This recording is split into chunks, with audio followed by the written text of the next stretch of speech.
Hello everyone, in this video I'm going to walk you through how to get Telegram user ID. The first thing you do is tap on the search icon, then tap on user info.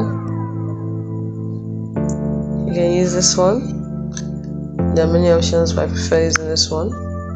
And then you type start. Normally it starts to be here, but as you can see I've been using it.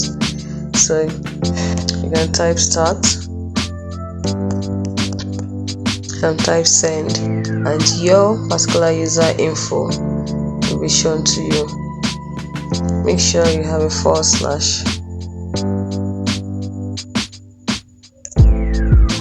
over here, so you can see first option. I'm having a restart because I've done it before, but for you to be a normal start, you even see the option you don't need to type it. Then you tap on send, and once you've sent it, you get your user info.